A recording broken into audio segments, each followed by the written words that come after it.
नमस्कार, मैं योगेश राघव, सरस्वती क्लासेज जहांगीराबाद आपके अपने YouTube चैनल में आपका हार्दिक अभिनंदन है। देखिए, आज very very important GK question है और सभी मैंने चैप्टर से लिए हैं और ऐसी क्वेश्चन है ये कि आपको एग्जाम में, प्रत्येक एग्जाम में इसमें से आपको क्वेश्चन बनते हैं, तो हमको बड़े उससे देखना है, बड़े डीपली देखना है और हमको नोटबुक लेनी है और उसमें से आपको नोट करते रहना है। देखिए, मैं आपको बिल्कुल डीपली सारी चीजें समझाऊंगा। और एक चीज और ध्यान रखें, जिन छात्रों ने हमारा YouTube चैनल सब्सक्राइब नहीं किया है वो सभी हमारे चैनल सरस्वती क्लासेज जहांगीराबाद को सब्सक्राइब कर लें। और आज जीके में देखिए चलते हैं, बड़े प्यारे प्यारे क्वेश्चन और इंपॉर्टेंट क्वेश्चन। ठीक है, जीके का चैप्टर है। पहला क्वेश्चन है, देखिए आपका प्यारे छात्रों, भारत व विश्व का सबसे बड़ा डेल्टा कौन सा है? तो देखिए आपका आंसर है सुंदरवन डेल्टा। हाँ, देखिए यहां पर क्वेश्चन ने कहा है भारत व विश्व का सबसे बड़ा डेल्टा कौन सा है। देखिए सुंदरवन डेल्टा है, ध्यान रखें। और ये यहां लिख रहा है, यह है भारत का भी सबसे बड़ा डेल्टा है और विश्व का भी, और यह है पश्चिम बंगाल में है। तो पश्चिम बंगाल कहां है? भारत में। तो हम ये कह सकते हैं कि भारत में विश्व का सबसे बड़ा डेल्टा है। एक क्वेश्चन ये बनता है। दूसरा एक चीज और है, अब बात आ जाती है इसको बनाता कौन है। तो ध्यान रखें, इसको जो बनाती है गंगा नदी बनाती है, ठीक है। और कितना बनाती है? 7500 वर्ग किलोमीटर बनाती है, ठीक है। और हम ये भी कह सकते हैं भारत की सबसे बड़ी जो नदी गंगा भी है, ये भी क्वेश्चन आ जाता है। या भारत की राष्ट्रीय नदी कौन सी है? गंगा है, ये भी क्वेश्चन यहां से बन जाता है। ठीक है प्यारे छात्रों, अब अगली क्वेश्चन है, अगला देखते हैं, भारत का सबसे बड़ा चिड़ियाघर कौन सा है? तो देखिए भारत का सबसे बड़ा चिड़ियाघर पूछा है, तो कौन सा है प्यारे छात्रों? Zoological garden Kolkata. देखिए भारत का सबसे बड़ा जो चिड़ियाघर है जिसमें आपके सभी जीव जंतु और चिड़ियाएं पाई जाती हैं, वो आपको जूलॉजिकल गार्डन कोलकाता में पाई जाएंगी। ठीक है, तो ये है आपका कोलकाता में है। ठीक है प्यारे छात्र, कोलकाता से मैं आपको चीज और बता देता हूं कि भारत की जो पुरानी राजधानी थी वो कोलकाता थी। ठीक है, भारत की जो राजधानी दिल्ली बनाई गई वो 1911 में उसकी घोषणा हुई और पूर्ण रूप से 1912 में वो बनी। ठीक है, अब अगला क्वेश्चन है, भारत का सबसे अधिक वर्षा वाला स्थान कौन सा है? तो देखिए मासिनराम और चेरापूंजी, पहले नंबर मासिनराम और दूसरे नंबर चेरापूंजी, ये भारत में और ये मेघालय में पड़ते हैं और सबसे अधिक वर्षा इस स्थान पर होती है।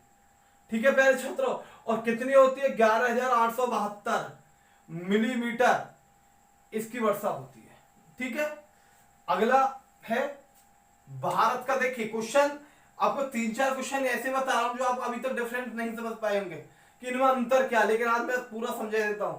ये कह रहा है भारत का प्रथम गवर्नर जनरल कौन था? तो यहां लिखा है लॉर्ड विलियम बेंटिंक। देखिए जब हमारी ईस्ट इंडिया कंपनी भारत आई तो इन्होंने अपने रूल रेगुलेशन जो बनाए, उस रूल रेगुलेशन के लिए इन्होंने एक अपना गवर्नर बनाया। तो वो गवर्नर जो ब्रिटिश काल का सबसे पहला गवर्नर जो भारत का बनाया वो लॉर्ड विलियम बेंटिंक बनाया गया। ठीक है, तो ये भारत का प्रथम ब्रिटिश गवर्नर जनरल था लॉर्ड विलियम बेंटिंक। प्यारे छात्रों, ये आपको नोट करना है। अगला है, स्वतंत्र भारत का प्रथम गवर्नर जनरल कौन था? मतलब स्वतंत्र भारत का प्रथम गवर्नर जनरल। अब यहां बात आ जाती है, देखिए यहां एक क्वेश्चन है, तो स्वतः यहां नाम कैसा आ रहा है? लॉर्ड माउंटबेटन है, तो ये ब्रिटिश गवर्नर जनरल था स्वतंत्र भारत का प्रथम। ठीक है, और ध्यान रखें यह अंतिम वायसराय भी था, क्योंकि वायसराय से चेंज क्या हुआ, ये गवर्नर जनरल जब आजादी भारत आई तो ये प्रथम भारत का गवर्नर जनरल ब्रिटिश बनाया गया था। ठीक है, और इस माउंटबेटन योजना के तहत भारत और पाकिस्तान का विभाजन हुआ। ठीक है, पाकिस्तान धार्मिक मतलब कहने का धर्म के आधार पर दूसरा देश बनाया गया और भारत एक अलग देश बनाया गया। पाकिस्तान आजाद हुआ 14 अगस्त 1947 को और भारत आजाद हुआ 15 अगस्त 1947 को। ठीक है प्यारे छात्रों, एक चीज और अगर पूछ लेता है कि पाकिस्तान किस आधार बनाया गया, तो पाकिस्तान जो बनाया गया वो धर्म के आधार बनाया गया। ठीक है, अब ये ध्यान रख लेना, ये प्रथम जब भारत स्वतंत्र हुआ था तो प्रथम ब्रिटिश गवर्नर जनरल थे स्वतंत्र भारत के, और अंतिम ये वायसराय थे। ठीक है, अब बात आती है भारत का अंतिम गवर्नर जनरल कौन था। भारत का अंतिम, जब आजादी से पहले भारत के, तो जब भारत स्वतंत्र नहीं था तो उस टाइम लॉर्ड कैनिंग थे। ठीक है, और ये लॉर्ड कैनिंग प्रथम वायसराय भी थे।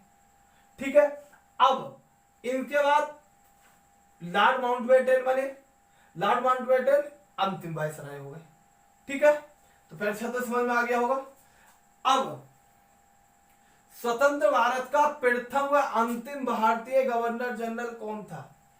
देखिए, स्वतंत्र भारत का प्रथम भारतीय व अंतिम गवर्नर जनरल कौन था, सी राजगोपालचारी। ये प्रथम भारतीय थे और अंतिम भी थे। उसके बाद भारत में अपना चुनाव प्रक्रिया होने लगी, प्रधानमंत्री और ये आप चुने जाने लगे। ठीक है, अब राष्ट्रपति प्रधानमंत्री उसके बाद चुने जाने लगे। अब है बंगाल का प्रथम व अंतिम गवर्नर जनरल कौन था। देखिए बंगाल 1772 में ये वारेन हेस्टिंग्स बनाया गया रेगुलेटिंग एक्ट के तहत। ठीक है, तो प्रथम बनाया गया था वारेन हेस्टिंग्स और इसका अंतिम था लॉर्ड बेंटिंग। ठीक है, पूछ लेता है कि बंगाल का प्रथम गवर्नर जनरल कौन था, तो वारेन हेस्टिंग्स, और अंतिम पूछ लेता है तो लॉर्ड बेंटिंग। ठीक है, अब अगला है भारतीय रुपये का चिन्ह किसने दिया। तो यहां पर डी उदय कुमार है। भारतीय रुपया जो आपका चिन्ह होता है इस प्रकार से, आपने प्यारे छात्रों ऐसा चिन्ह दिया होता है, तो किसने दिया था, वो डी उदय कुमार थे, आईआईटी मुंबई से थे वो छात्र।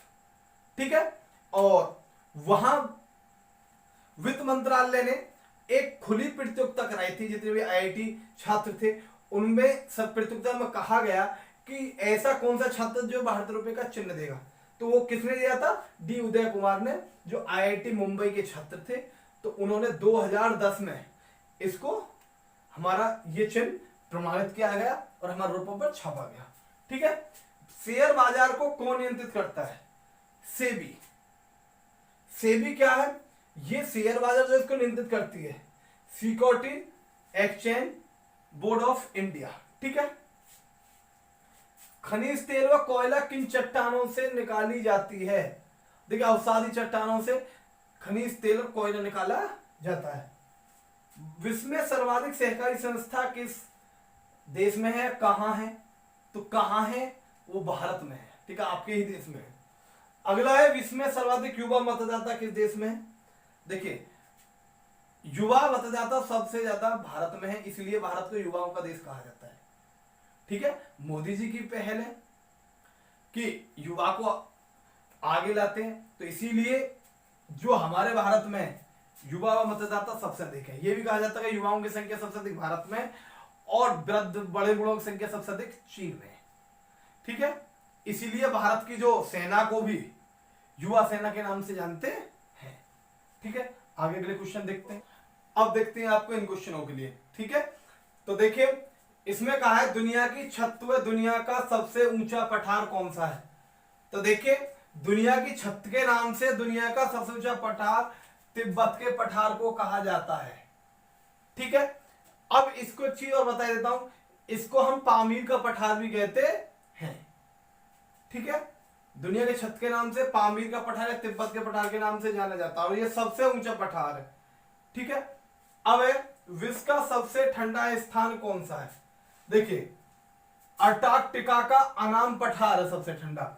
यहां जो रहती है -93.2 सेल्सियस तापमान रहता है, इससे जो पहले था वो था रूस में वर्खोयास स्थान था जिसका -66 डिग्री सेल्सियस तापमान रहता था।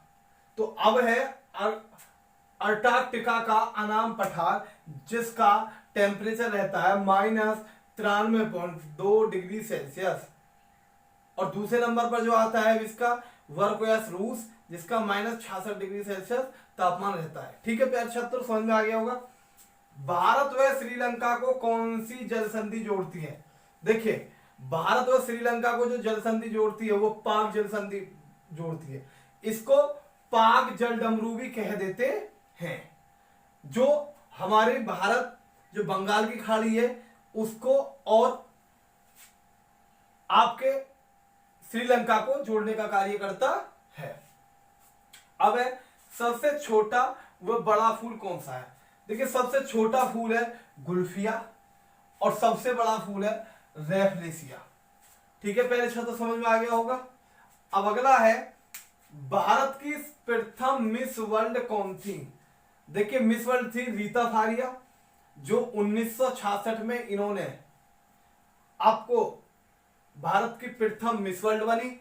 और एक चीज बताता हूं मैं इनके बारे में, ये एशिया की भी प्रथम महिला थी जो मिस वर्ल्ड बनी थी।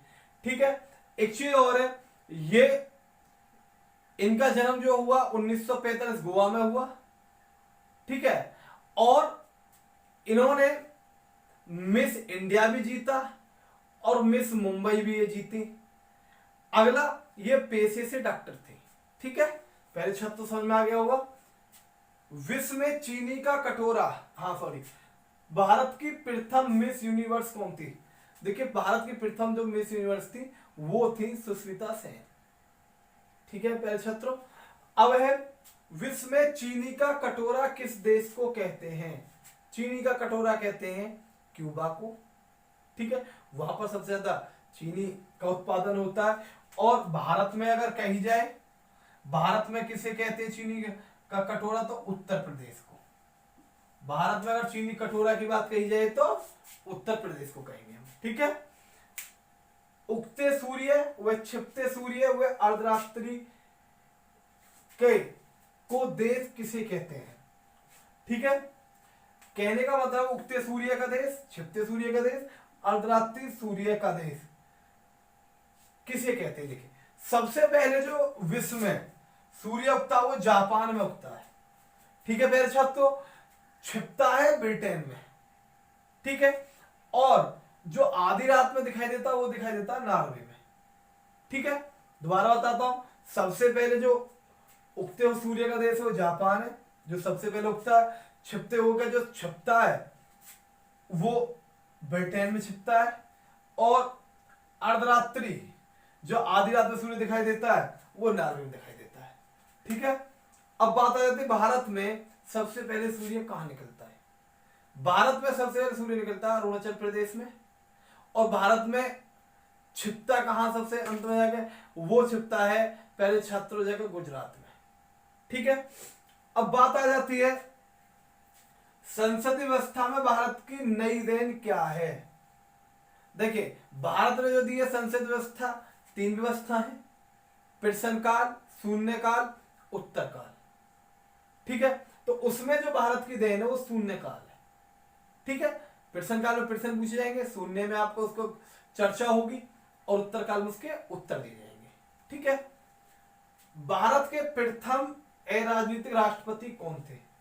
देखिए भारत के प्रथम अराजनीतिक राष्ट्रपति थे अब्दुल कलाम।